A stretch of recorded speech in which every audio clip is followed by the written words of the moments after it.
Sí, bueno, pues vamos a lo que es y de dónde viene y cómo ha sido eso. Y ahí ya encajó a base de ese enfoque o acceder a la realidad, porque lo que pasa es la casa que hay aquí, si es un modelo es un loco, cosas así. A mí me parece interesante. Hay cosas que me gustan más, cosas que me gustan menos. Esa me parece que es una música que está. Lo importante no es la imagen, bueno, es la imagen del sonido. Eso es bien interesante. ¿Este tío debe tener un programa? Bienvenidos a la Teoría Fotográfica, particularmente aquellos que lo hacéis por primera vez. Hoy presentamos el trabajo de Rosen, el legado mudo de Edward Muybridge, y bueno, creo que ahora nos contará un poco lo que ha sido el proceso de su proyecto, que yo creo que a todos nos ha sorprendido, nos ha dejado un poco así intrigados, ¿no? Es decir, cómo se puede captar el sonido, cómo se puede generar una imagen fija a través del sonido, porque con vídeo quizás estamos un poco más acostumbrados a verlo, pero con una imagen fija que además no solamente refleja un sonido concreto en un momento concreto, sino a lo largo también del tiempo, ¿no? Entonces, bueno, creo que nos lo tiene que contar eso un poquito ahora. Cuéntanos. Te doy el pase, porque es que para mí resulta muy intrigante. Primero, cómo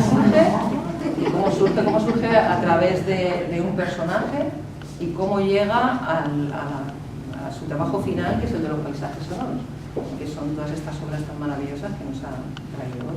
Muchas gracias. Bueno, antes de todo quiero disculparme por el acento. Hace 20 años que vivo en España y no se me ha ido. Lo intento, pero... Entonces, antes de explicaros un poco el proyecto, quiero agradecer a la Real Sociedad Fotográfica que me dieron el primer premio el año pasado por una convocatoria y me han apoyado para llegar a esta exposición, gracias a Enrique, el presidente, a Angélica y todo el equipo.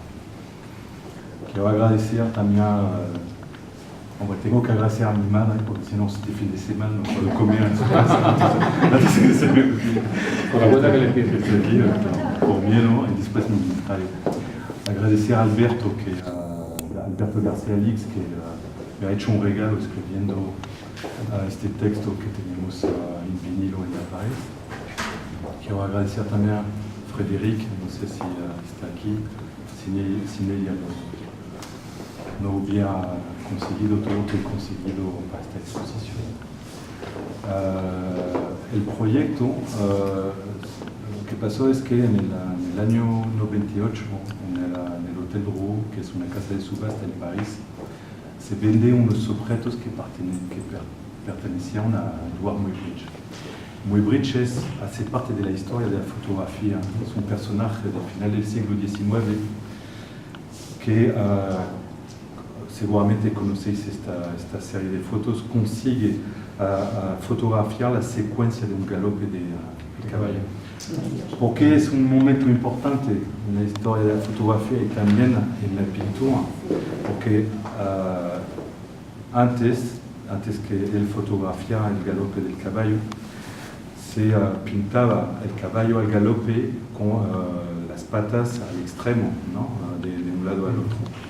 Y hay un científico francés que decía es imposible que el galope no toque el suelo durante el recorrido, ¿no? Entonces hubo un desafío y quien podía demostrar que el caballo galopaba tocando con una de las patas el suelo ganaba un premio. Y Muybridge, gracias a la fotografía, consigue poner 24 cámaras y con unos hilos, cuando el caballo pasa al galope, cada vez que el hilo se rompe, se dispara y se ve que efectivamente todo lo que se había pintado antes como Jericho y tal, se habían equivocado y a partir de ese momento se pintó de otra manera el galope del caballo. Entonces, volviendo a la subasta,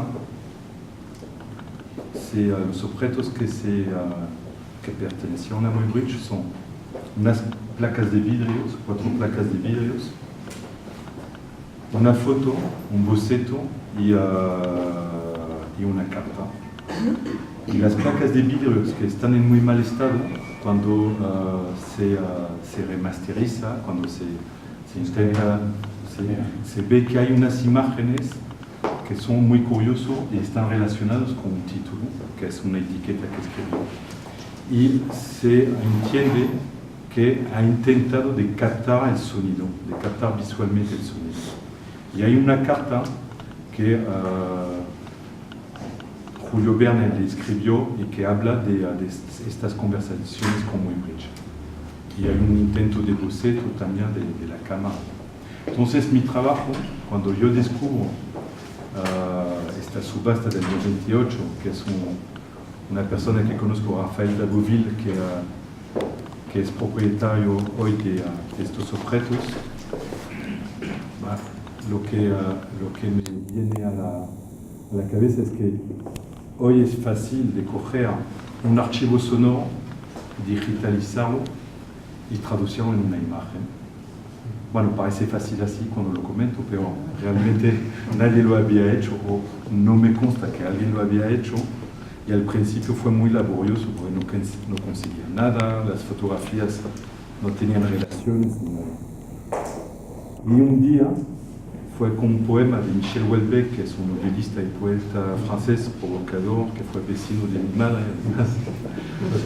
Entonces consigo el archivo sonoro de una poesía y me sale esta imagen, esta fotografía. Y la poesía de Michel Houellebecq se llama La Cueva. Entonces me sorprendió el resultado. Y esto me dio ganas me dio mucha energía para seguir la investigación. Y entonces es un mundo abierto que se me presenta, porque puedo coger cualquier sonido, por ejemplo, un discurso de Mandela, un discurso de Gorbachev cuando se cae el muro de Berlín, las calles de Nueva York que están allí. Y lo que es para mí muy intrigante y me da mucho placer es de ver el resultado. Uno de ellos, el más intrigante quizás, es este que tenéis ahí al fondo, donde está Carlos que tapa la fotografía. Esto es un archivo de la NASA que es accesible a cualquier persona, está en la web de la NASA, están los archivos sonoros, ¿no? Entonces, esto es un sonido que fue grabado por la NASA, un sonido de la Tierra. Lo hay también de Marte, lo hay de otros planetas, ¿no? Pero cuando cogí este archivo y lo he tratado, el resultado me salió un cuadrado. Entonces, quiere decir que visualmente la captación de la Tierra ya no es redonda, pero sería cuadrada, ¿no? Entonces, bueno, son estas contradicciones que han hecho que he seguido este trabajo. Y como dice Alberto, un trabajo working in progress que nunca se para porque me queda mucho por descubrir. Y para mí lo que era importante es que esta primera exposición sea en la Real Sociedad. No que la Reina Sofía no me lo propuso antes, pero tenía que ser en la Real Sociedad porque me ha gustado que es una institución de final del siglo XIX y mi proyecto empieza a final del XIX con Muybridge. Entonces, esta coincidencia para mí tenía que ser un espacio para mí y así me presenté a esta convocatoria. Para nosotros es un placer tenerte y agradecerte que traigas este legado, pero también reconocerte que eres un continuador de muchos de los artistas que se han basado en Muybridge, desde Degas hasta Duchamp, a los músicos como los Beatles, y bueno, que tú seas continuador de esto y que siga desarrollando, porque eso es un pionero de la fotografía y del cine como fue. Así que nada, muchas gracias a todos por venir y un vino especial.